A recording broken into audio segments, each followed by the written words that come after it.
चुनाव का माहौल था। पूरा देश साल 2020 के जनवरी महीने में राष्ट्रपति चुनाव के लिए वोट देने वाला था।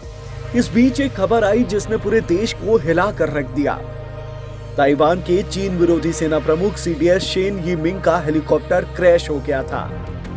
इस हादसे में ताइवान के CDS शेन यी के साथ ही 7 और दूसरे सेना के बड़े अधिकारी मारे गए।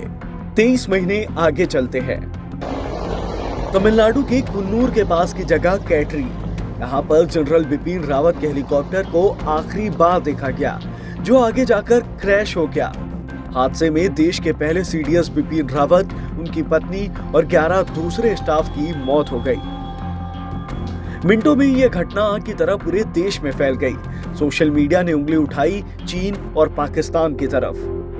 और फिर सबसे बड़ा बयान आया भारत के रक्षा मामलों के विशेषज्ञ ब्रह्मा चिलानी की तरफ से।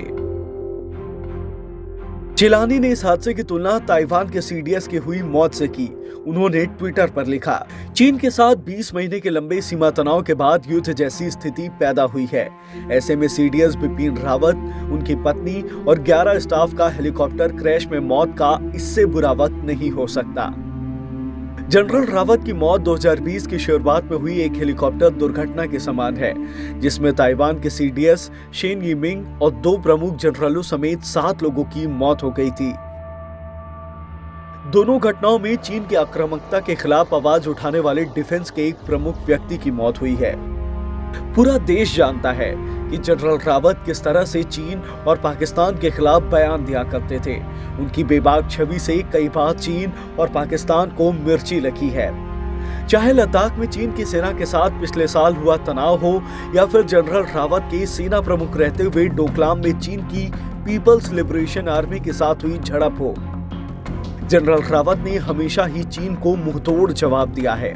रक्षा विशेषज्ञ ब्रह्मा चिलानी के इस ट्वीट के बाद चीन के सरकारी अखबार ग्लोबल टाइम्स ने तुरंत इस बात का खंडन किया और एक दूसरी दिशा में ही इस बात को मोड़ दिया।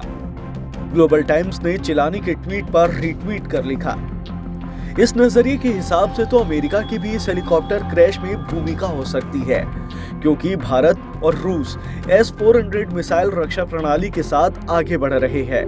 और इसके बाद ब्रह्मा चिलानी ने ग्लोबल टाइम्स के रीट्वीट पर रीट्वीट किया और चीन को भ्रष्ट मानसिकता वाला देश बता दिया। सोशल मीडिया हमेशा की तरह ही इनसे एक कदम और आगे निकलकर क्रैश के पीछे ISI और LTTE के स्लीपर सेल का हाथ बताने लगा।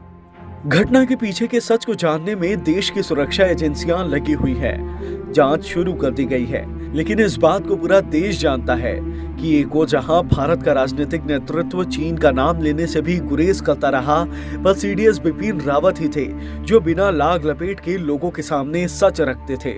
जनरल रावत की भरपाई करना बिल्कुल भी आसान नहीं होगा।